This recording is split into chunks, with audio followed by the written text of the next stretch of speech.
apa Bapak Ibu Saudara semua, baik yang beribadah di gereja ini, Diamond C26, maupun yang mengikuti live streaming JKI Hosana. Semuanya saya mau katakan Shalom. Ya, semua bisa lambaikan tangannya, yang onsite Shalom.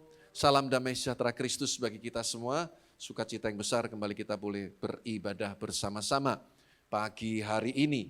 Puji Tuhan. Karena suasana pandemi ini, kita jadi mengenal istilah-istilah baru, saudara ya. Seperti ibadah kita on-site, tapi juga live streaming. Ada yang memberikan terminologi atau istilah ibadah hybrid. Hybrid ya, seperti mobil yang hybrid, itu artinya ada dua sistem sumber energinya. Ya, biasanya mobil yang hybrid itu dalam satu mobil itu bisa menggunakan bahan bakar yang umum kita gunakan sekarang ini, yang satunya mungkin dengan listrik atau dengan bahan bakar gas. Tapi saya percaya tidak mengurangi sukacita kita semua pagi hari ini untuk kita tetap terus mendekat kepada Tuhan di tengah-tengah kondisi yang tidak menentu hari-hari ini. Bapak Ibu Saudara yang mengikuti ibadah live streaming di rumah Anda masing-masing, siapkan hati kita, posisi kita duduk juga yang nyaman. Mari kita serius untuk beribadah seperti layaknya kita ada di gereja. Ya, karena seringkali kalau di rumah tuh godaannya banyak. Tapi saya yakin semua kita mau sungguh-sungguh datang kepada Tuhan.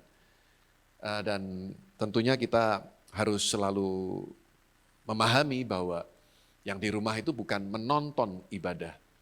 Mari kita berpartisipasi dalam beribadah. Ya, jadi yang di rumah pada waktu memuji Tuhan dengan sungguh-sungguh, dengan antusias. Bila perlu ketika WL-nya perintahkan kita untuk berdiri, ayo kita berdiri, bertepuk tangan, memuji Tuhan dengan sungguh-sungguh.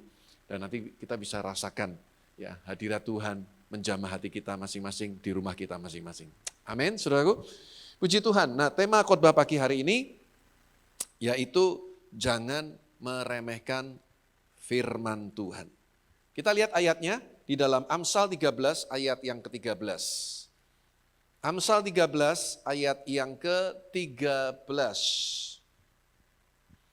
Amsal 13 ayat 13 firman Tuhan berkata, siapa meremehkan firman, ia akan menanggung akibatnya. Tetapi siapa taat kepada perintah akan menerima balasan. Ya. Nah, di dalam King James Version saya bacakan, whose despise the word shall be destroyed. Yang mengabaikan, kata meremehkan sama dengan mengabaikan firman Tuhan. Dikatakan shall be destroyed, akan dihancurkan.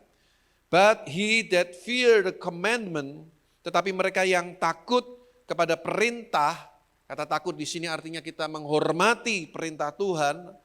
Kata commandment di sini, mitzvah, dalam bahasa Ibraninya, shall be rewarded, akan mendapatkan upah. Jadi balasan tadi itu dalam bahasa Indonesia itu artinya upah. Mendapatkan upah karena kita memperhatikan firman Tuhan. Nah, menarik sekali saudaraku dalam bahasa Ibraninya, saudaraku kata rewarded atau upah ini dari kata salam, yang artinya to be in a covenant, ada di dalam satu covenant perjanjian of peace, covenant of peace, dalam satu perjanjian damai. Dengan siapa? Dengan Tuhan tentunya, damai sejahtera. Jadi menarik sekali saudara ya, Alkitab sekali lagi saya ulangi, ya, siapa meremehkan firman, ia akan menanggung akibatnya. Tetapi siapa taat kepada perintah akan menerima balasan, akan menerima upah, akan terikat dalam satu covenant perjanjian damai sejahtera. Amin, saudaraku. Nah, kita semua tahu cerita bagaimana Hawa melanggar perintah Tuhan ketika ambil buah pohon pengetahuan baik dan jahat yang Tuhan larang untuk dimakan dan kemudian juga diberikan kepada suaminya, yaitu Adam. Dan bagaimana akhirnya manusia diusir dari Taman Eden dan manusia harus mengalami kehidupan yang begitu berat sebagai ganjaran, sebagai akibat ketidaktaatan Hawa. Manusia jatuh dalam dosa dan akibatnya sampai sekarang. Akibatnya sampai sekarang. Manusia harus berpeluh dalam bekerja, wanita mengalami sakit bersalin, bumi mengeluarkan semak belukar, yang pada mulanya Tuhan ciptakan semuanya baik. Memang Tuhan perintahkan untuk mengelola Taman Eden itu. Tapi dengan sukacita, bekerja dengan damai, menikmati semua yang sudah Tuhan siapkan. Ingat kenapa manusia diciptakan hari yang terakhir, hari yang ke-6, hari yang ke-7 Tuhan istirahat. Kenapa saudaraku? Karena Tuhan siapkan dulu semuanya. Yang terbaik untuk manusia bisa nikmati. Saya percaya firman Tuhan, ya dan amin, rancanganku bukan kecelakaan. Rancanganku adalah damai sejahtera. Amin. Masa depan yang cerah. Itu rencana Tuhan. Rencana awal Tuhan bagi umat manusia. Tapi karena mereka meremehkan firman Tuhan, mereka mengabaikan firman Tuhan, lebih mendengarkan suara iblis, saudaraku, manusia mendapatkan ganjarannya, upahnya yaitu penghukuman. Ya, sampai ada cerita, saudaraku. Lah ya, firman Tuhan saja dilanggar sama Hawa. Perintah Tuhan aja dilanggar sama Hawa. Apalagi suami-suami menasehati istri, berharap untuk istri mau mendengar. Halo, bangun deh dari tidur, katanya begitu saudaraku. Ya, firman Tuhan aja dilanggar, itu Hawa saudaraku. Makanya kita mendengar istilah hawa nafsu, bukan Adam nafsu. Ya, nah saudara dikasih Tuhan, nah itu intermezzo saja, joke saja. Nah kita lihat lagi sekarang saudara di dalam Amsal 16 ayat 20. Amsal 16 ayat yang ke-20, Alkitab berkata, siapa memperhatikan firman akan mendapat kebaikan. Dan berbahagialah orang yang percaya kepada Tuhan. Ketika kita ada di dalam covenant of peace, perjanjian damai sejahtera, pasti yang kita alami kebaikan-kebaikan Tuhan dalam hidup kita. Kalau kita taat dan memperhatikan firman Tuhan dengan sungguh-sungguh, kita nggak perlu takut akan kehidupan ini. Karena reward, upah yang Tuhan sediakan, itu kebaikan, damai sejahtera, sukacita, ketenangan dalam batin. Satu kehidupan yang bukan berarti tidak ada masalah, bukan berarti tidak ada pergumulan, tetapi benar-benar kita bisa tahu bahwa penyertaan Tuhan, karena kita ada dalam covenant dengan Tuhan, kita nggak perlu takut. Proteksi dan perlindungan dari Tuhan, ya dan amin untuk setiap kehidupan kita semua. Karena kita terikat dalam perjanjian dengan Tuhan. Tuhan sudah mengikatkan dirinya dengan kita untuk memberikan peace, shalom, damai sejahtera dalam kehidupan kita. Sehingga di tengah-tengah kemelut dunia yang sehebat apapun, kita tahu damai sejahtera Allah yang melampaui segala akal akan memerintah dalam hati, pikiran, jiwa, dan roh kita. Amin, saudaraku. Karena itulah sifat damai sejahtera dari Tuhan, melampaui hikmat pikiran manusia. Jadi selama kita terus mengandalkan hikmat manusia kita nggak akan ketemu yang namanya damai sejahtera itu. Karena damai sejahtera yang dari Tuhan itu melampaui pikiran kita. Sampai orang kadang bingung ketika melihat kita tetap bisa tenang, kita tetap bisa damai, tetap bersuka cita di tengah-tengah kesulitan. Karena kita punya sumber damai sejahtera dalam hidup kita. Kita terikat dengan covenant of peace dari Tuhan. Karena apa saudaraku? Karena kita mentaati firman Tuhan. Kita menghormati firman Tuhan. Kita belajar beberapa minggu yang lalu, Yunus tidak mentaati perintah Tuhan. Akhirnya saudaraku, dia mengalami penghukuman Tuhan yang luar biasa. Dan hampir-hampir seluruh isi kapal itu binasa saudaraku. Jadi saudara kasih Tuhan, jangan meremehkan firman Tuhan. Jangan meremehkan firman Tuhan, apalagi ketika kita sudah semakin sering dengar firman Tuhan, terbiasa mendengar firman Tuhan, lama-lama rasanya khasiatnya makin kurang. Bukan khasiat firman Tuhannya yang kurang, respek kita yang kurang. Karena kita udah terlalu terbiasa. Anda udah terlalu terbiasa. Orang kalau udah terbiasa, kadang kurang menghargai. Kita kurang menghormati. Wah, udah biasa. Kalau Anda udah terbiasa hidup dalam kemewahan, saudaraku.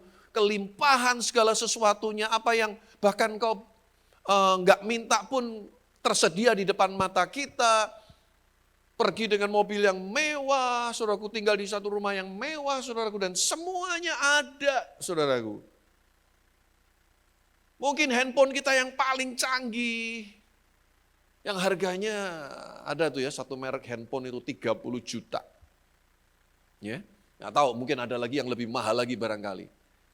Jadi ketika dia pegang handphone yang mungkin harganya cuma 5-6 juta, bagi beberapa orang ini sudah mewah, ini sudah mahal. Tapi bagi dia, biasa ini. Biasa. Aku punya yang 30 juta. Jadi nggak menghargai. Ketika ada temannya kasih dia kado barangkali handphone yang harga 5-6 juta. Temannya padahal udah kumpulin dia duit luar biasa untuk kasih ini ke temannya. Dia pikir wah pasti temannya seneng. Dia nggak tahu yang dia pegang 30 jutaan, saudaraku. Jadi nggak menghargai. Tapi coba Anda bayangkan orang yang tinggal di padang gurun. Ketemu air segelas ini, saudara. Wah rasanya, betul nggak saudara? Rasanya nikmatnya luar biasa.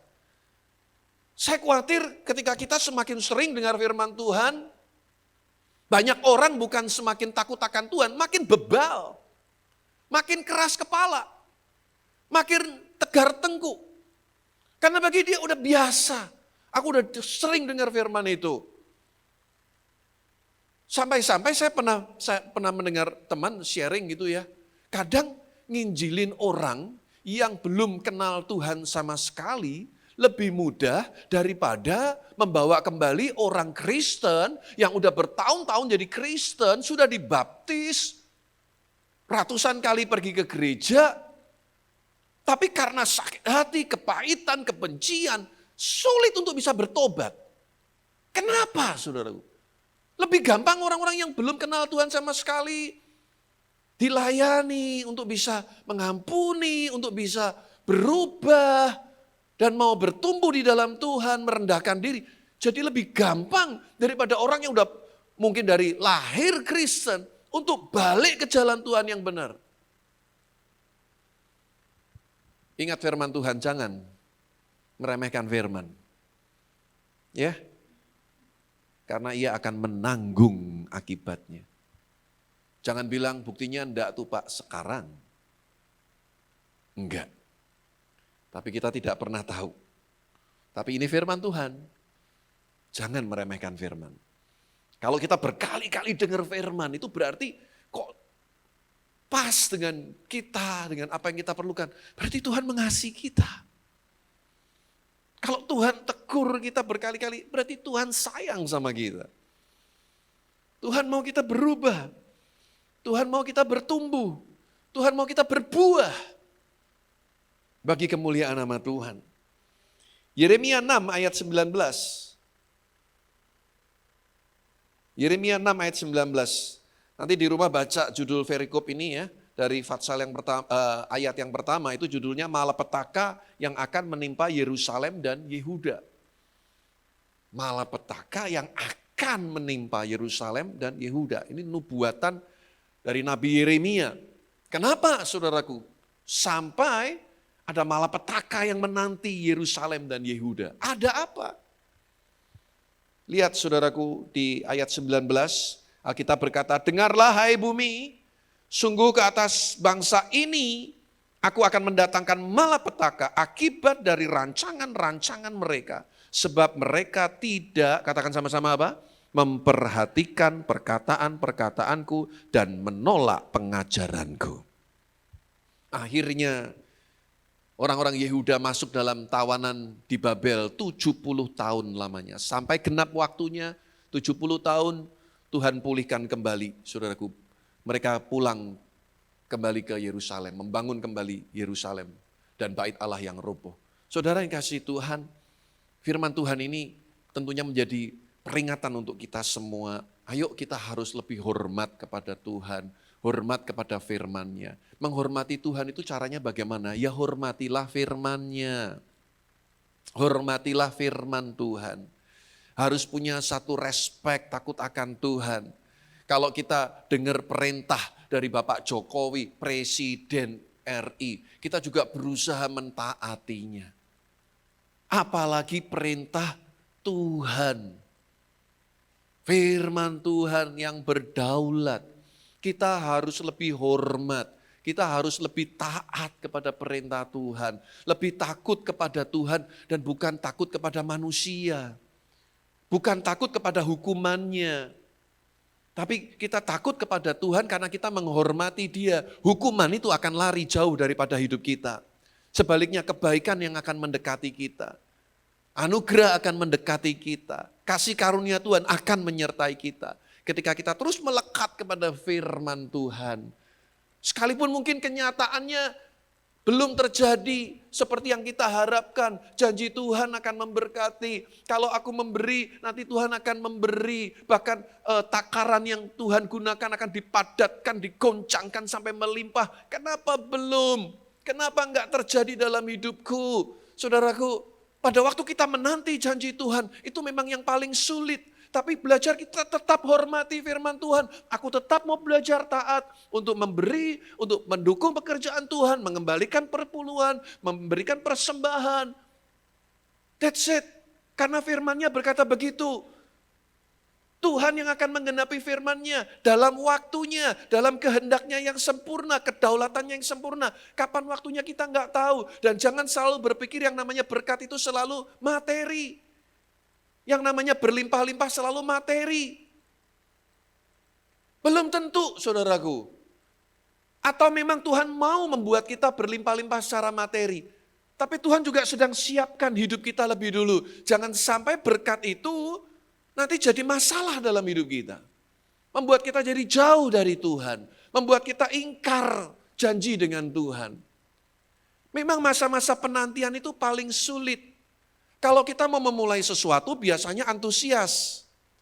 Tetapi di tengah-tengah perjuangan itu memang yang paling sulit. Anda kalau mau lari maraton, waduh mau ikut lomba semangat nih. Wah lomba semangat nih, ribuan barangkali ratusan atau ribuan lah ya. Orang mau lomba, wah semangat semua. Tapi lihat, dengan berjalannya waktu saudaraku gerombolan-gerombolan itu pasti akan mulai terurai, mulai ada jarak yang lebih jauh. Mungkin ada yang mulai berhenti, nggak kuat lari, parkir ke kiri, ke kanan, udah deh nggak kuat deh, gitu ya. Bentar lagi 17 Agustus ya, kalau dulu saya nggak tahu sekarang mungkin belum boleh ya, karena masih pandemi COVID-19 ya, ada lomba lari maraton, ya kan, 45 kilometer, ada gitu ya kan, mungkin ada yang cuma 17, pokoknya 17 Agustus 1945 gitu ya kan. Ada yang 45 kilometer, wah itu yang paling berat barangkali, yang 45 kilometer men. 4,5 kilometer aja udah berat saudaraku ya. Pergi dikit-dikit motor, dikit-dikit mobil. Ini tiba-tiba lari maraton 45, aduh. Saudaraku makin lama makin sedikit, betul? Makin mendekati finish line, makin berkurang orang yang ikut. Makin sedikit yang masih bertahan. Di dalam race pertandingan maraton itu. Biasanya saudaraku memang waktu memulai semangat. Tapi waktu di tengah-tengah perjalanan itu yang sulit memang. Di tengah-tengah penantian penggenapan janji Tuhan. Penantian untuk kita bisa gol, menang, berhasil. Itu yang paling sulit. Pada waktu awal-awal mau diet, semangat. Gitu? Yo, semangat. Wih. Programnya bla bla bla bla bla bla. Tapi di pertengahan program diet itulah yang kadang jadi paling berat saudaraku. Ketika lihat godaan-godaan saudaraku, sate kambing, sop kikil, apalagi saudaraku ya kan. Waduh, awal-awalnya mungkin kuat gak makan pagi, makannya nanti jam 1 siang, pagi cuman buah begitu. Waktu mau memulai semangat. Kadang kita terlalu cepat untuk puas. Baru turun dikit udah wah lumayan. Ya. Khususnya buat wanita ini sesuatu yang cukup sensitif ya. Kalau pria tuh seperti saya tuh gampang kok. Kalau mau saya naikkan berat badan saya bisa cepet. Tapi saya mau kurangin juga cepet. Tapi wanita biasanya cepet naik, lama turun saudaraku.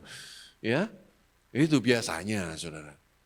Saudara, Di pertengahan itu loh, yang seringkali menjadi perjuangan kita. Makanya saudaraku, kalau kita mau sungguh-sungguh terus menjaga stamina rohani kita, itulah pentingnya kenapa kita terus perlu bangun personal relationship, hubungan pribadi dengan Tuhan.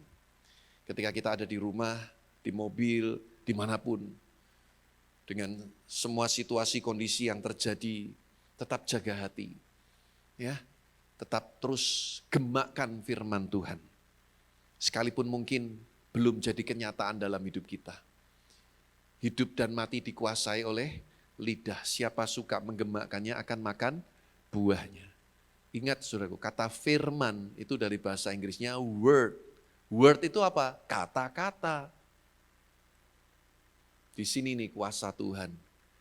Ya, Tuhan simpan di mulut kita. Alkitab katakan firman itu dekat kepadamu, ada di hatimu dan ada di mulutmu untuk dilakukan. Amin saudaraku, untuk dilakukan, lakukan.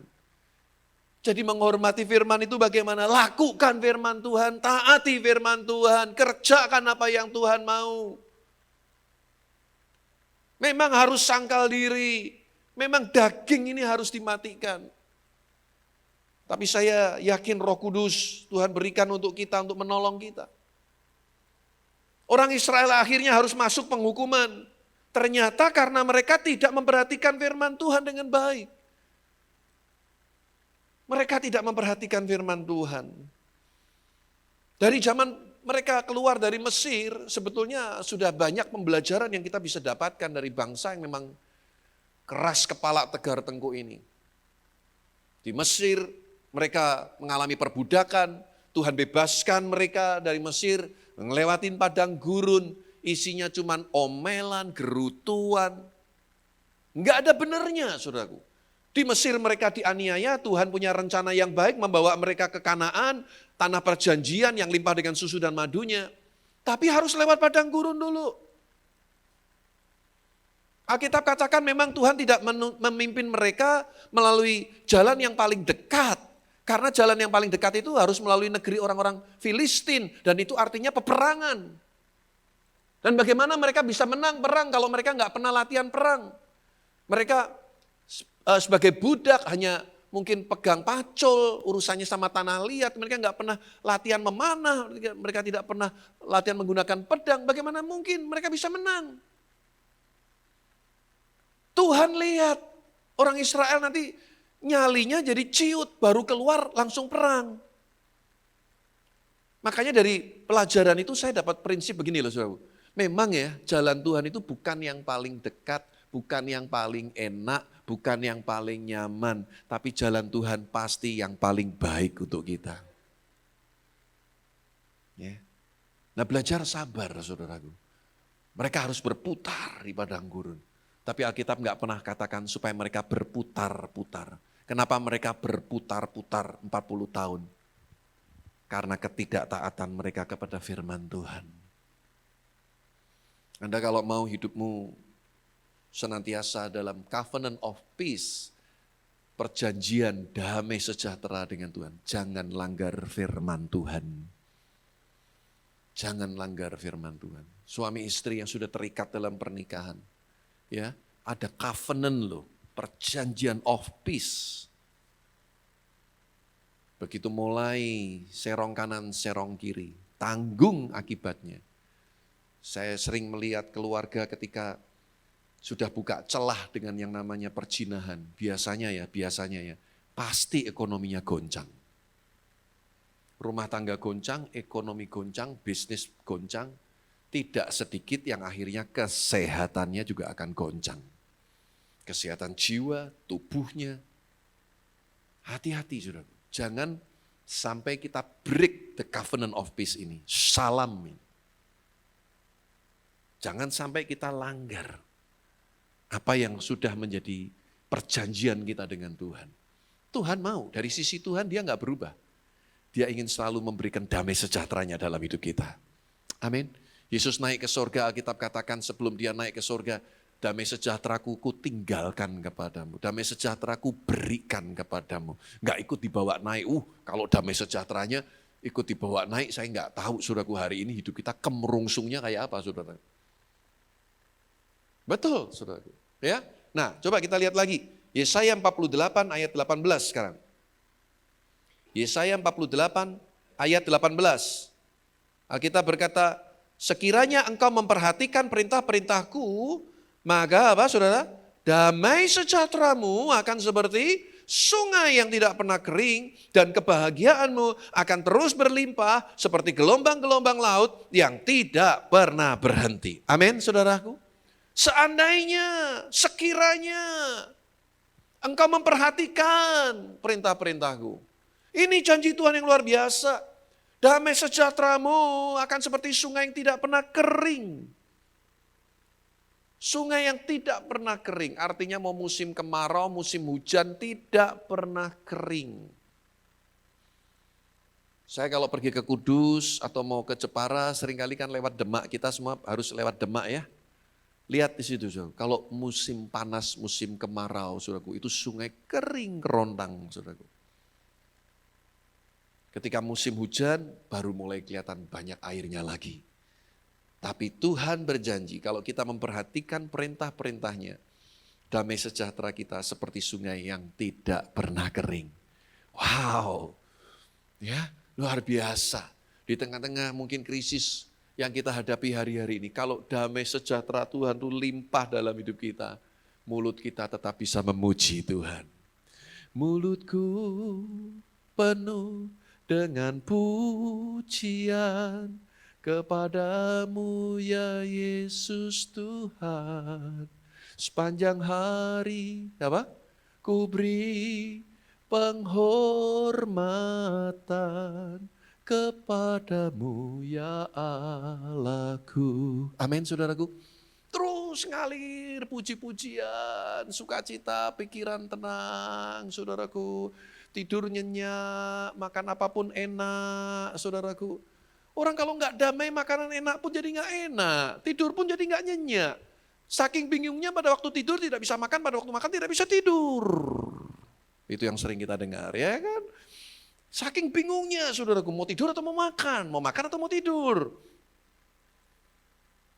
Pulang dari pergi harusnya pulang ke rumah, mampir ke rumah tetangga. Salah alamat. Ternyata janda muda di sana saudaraku. Kacau, pikirannya kacau. Iya kan? Waduh orang kalau pikirannya kacau tuh nggak bisa ngomong deh saya saudaraku. Tapi kalau orang itu betul-betul damai sejahteranya melimpah saudaraku. Karena dia dalam covenant of peace dengan Tuhan. Wow saudaraku. Dikatakan seperti gelombang laut yang tidak pernah berhenti. Luar biasa kebahagiaan kita terus berlimpah. Seperti gelombang laut yang tak pernah berhenti. Anda pikir sungai itu mengalir begitu ya? Sama airnya. Enggak, itu baru terus saudara. Betul gak? Air yang kamu lihat di titik ini itu sudah sampai sana barangkali. Ini Tuhan supply lagi yang baru. Gelombang laut yang kita lihat saudaraku, kadang kita suka main-main ya kejar-kejaran sama gelombang ya di pantai gitu. Kita lari, mundur. Tahu-tahu datang kita lari lagi, wah lari. Itu air yang beda lagi.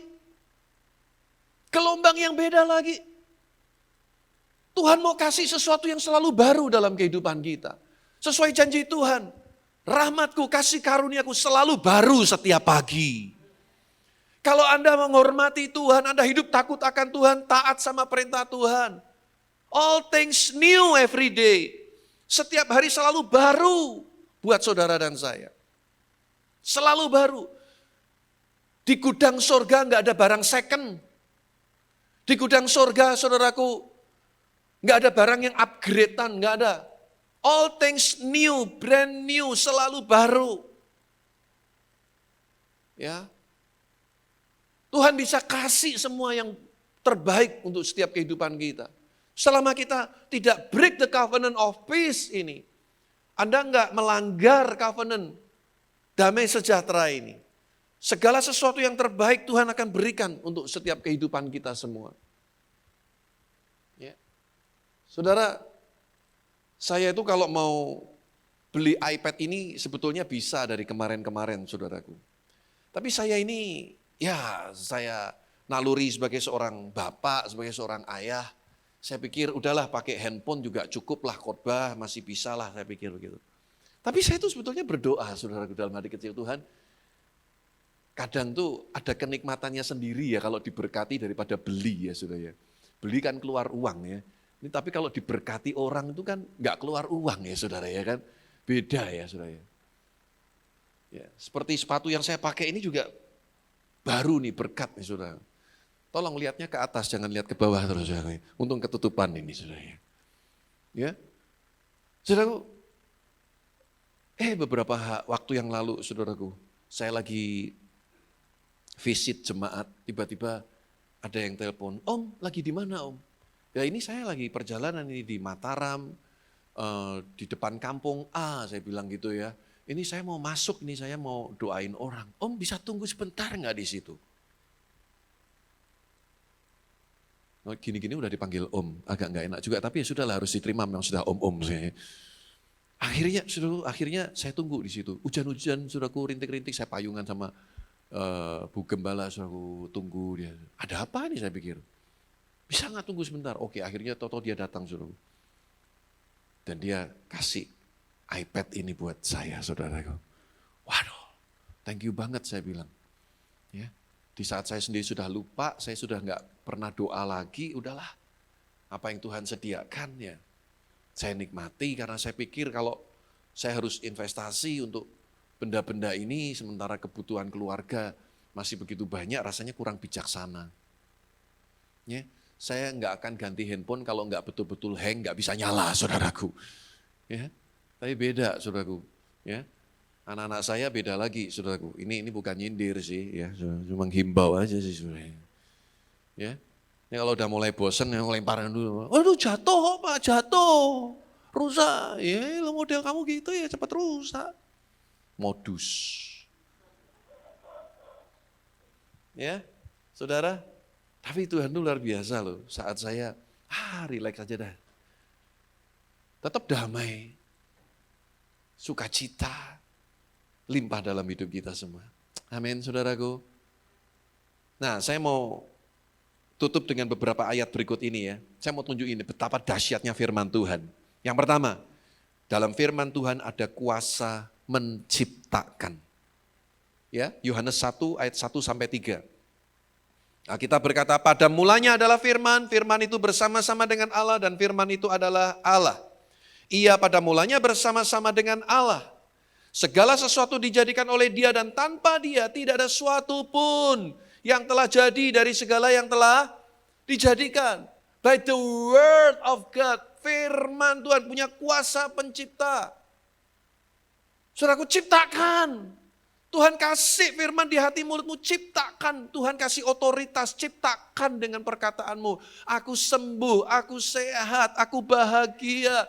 Keluargaku baik, suamiku baik, istriku yang terbaik, anak-anakku punya masa depan yang terbaik. Ciptakan, firman itu ada di mulutmu. Kalau engkau hidup benar, takut akan Tuhan, kau menghormati Tuhan. Ada kuasa dalam perkataanmu. Karena di dalam firman ada kuasa menciptakan. Yang kedua, kuasa merubah hidup manusia. Firman itu punya kuasa untuk merubah hidup manusia. 2 Timotius 3 ayat 16 dan 17. Segala tulisan yang diilhamkan Allah. Kata diilhamkan ini bahasa Yunaninya theopnutos. Itu sama dengan dihembusi nafas Allah. Ingat, ketika manusia diciptakan, Tuhan hembusi dengan nafas hidupnya ke hidung manusia. Jadilah dia makhluk yang hidup. Firman Allah itu theopnutos, diilhamkan Allah. Dihembusi dengan nafas Allah, ada kehidupan. Memang bermanfaat untuk apa? Satu, mengajar. Untuk menyatakan apa? Kesalahan. Untuk apa? Yang ketiga, memperbaiki kelakuan dan untuk mendidik orang dalam kebenaran. 17. Dengan demikian tiap-tiap manusia kepunyaan Allah, man of God, manusia miliknya Tuhan, diperlengkapi untuk setiap perbuatan baik. Amin, saudaraku. Firman itu punya kuasa untuk merubah hidup manusia.